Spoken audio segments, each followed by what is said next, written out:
Alright, y'all, today we are reading National Geographic Explorer, Living It Up in Space.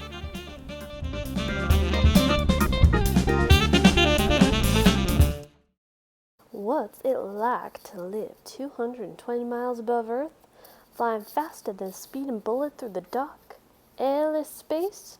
We asked a space station commander.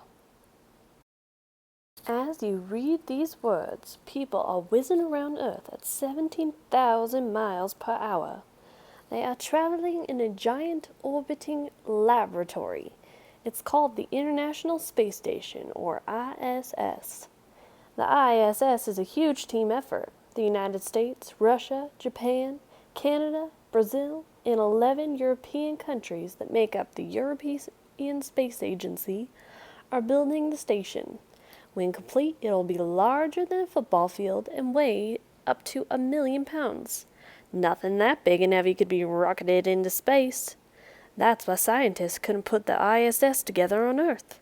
Instead, they launched pieces of the space station into space, one or two at a time. The pieces traveled into space on shuttles and rockets. The first pieces were sent there in 1998. When they got there, astronauts began putting the station together. They were working 220 miles above Earth. The first astronauts to live aboard the station arrived in 2000.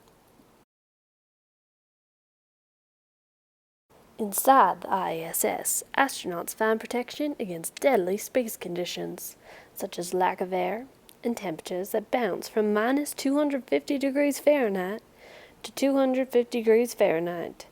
Still, life on a space station can get a little weird. Imagine living without the gravity that keeps you in your chair and your pencil on your desk. People on orbiting spacecraft float in the microgravity.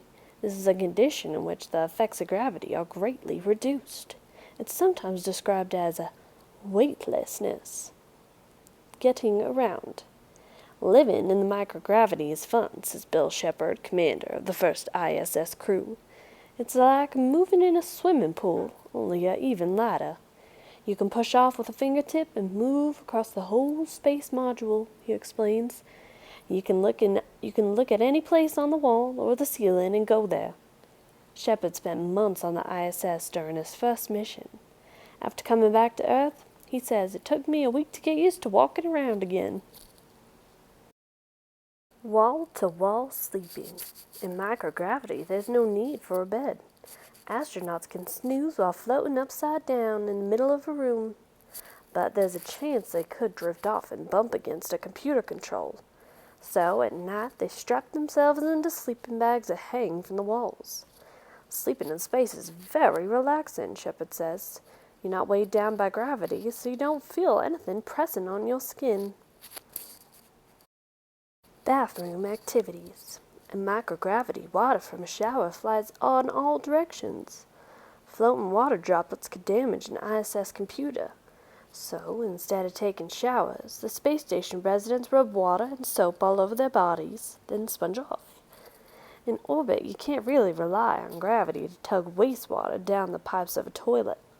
The space model works like a vacuum cleaner, uses a stream of air to pull the waste into a sealed container. The containers are then sent off in spacecraft that land on Earth, or in a smaller craft designed to burn up in the Earth's atmosphere. No more mushed chicken. Supply ships bring meals to the station only once in a while. That means astronaut food needs to stay fresh a long time. Foods like chicken and peas used to be kept fresh by mushing them up and sealing them in tubes. At mealtime, astronauts would squirt out the food like toothpaste. Luckily, scientists found a new way to kill the microbes that make food rot. Some space foods are dried out. Some space foods, such as scrambled eggs and fruit punch, are dried out. Astronauts just add water and presto, the food is ready to eat.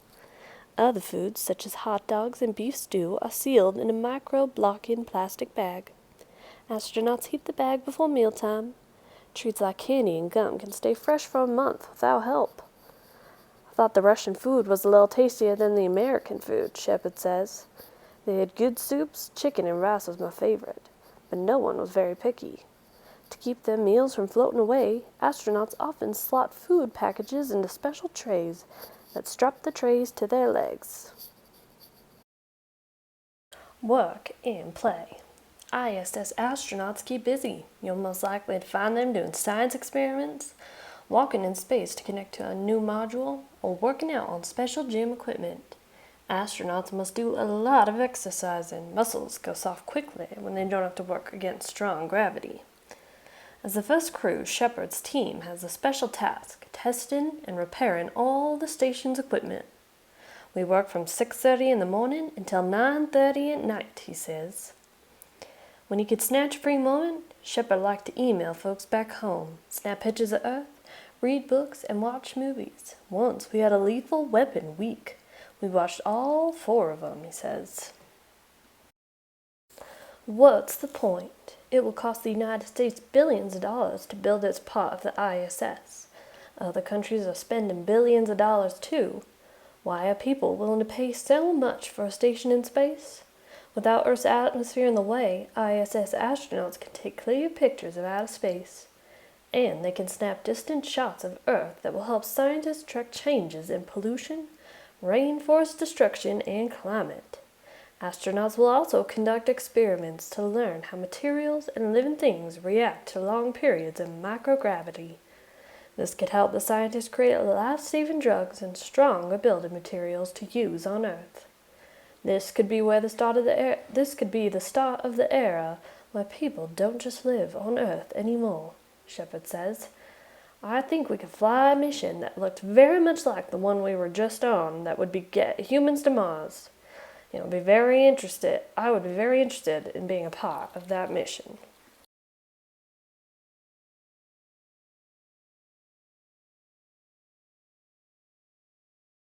Suited for spacewalking.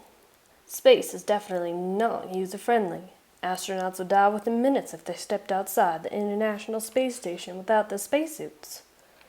Wearing high-tech suits, they can walk in space for hours to work on the station.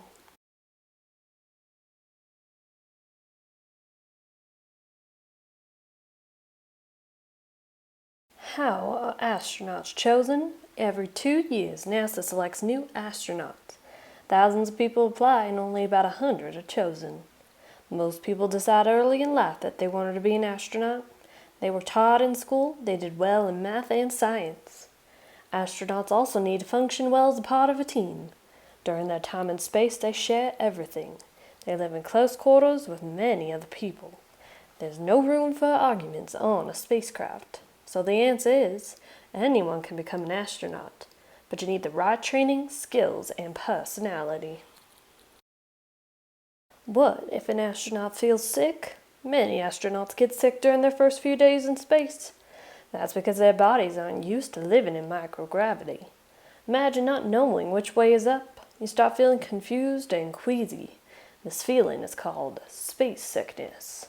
Space sickness happens when you're not used to the way your body is moving. For example, an astronaut may feel sick when she is floating inside a spacecraft. That's because she is used to gravity pulling on her feet to the ground. So, the feeling of drifting around in space makes her ill.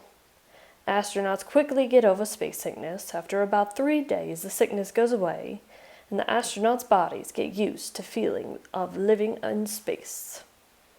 How do astronauts get water? Think of all the water people use in a day. We need it for cooking, cleaning, washing dishes, taking showers, flushing toilets, and brushing teeth. That's a lot of water.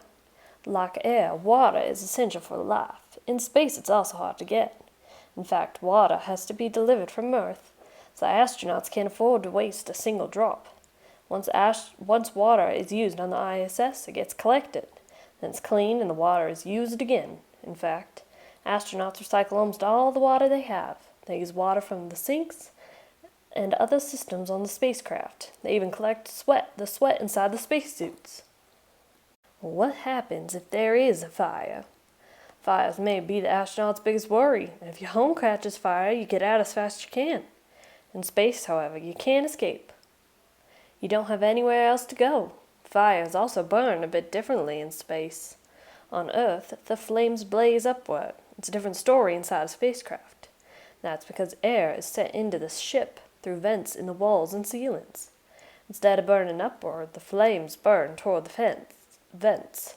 That means the fire could travel in many different directions at once. So, spacecrafts are built made of materials that don't burn easily. They also have many tools to put out the fires, and of course, spacecraft have warning systems to let astronauts know if a fire has begun.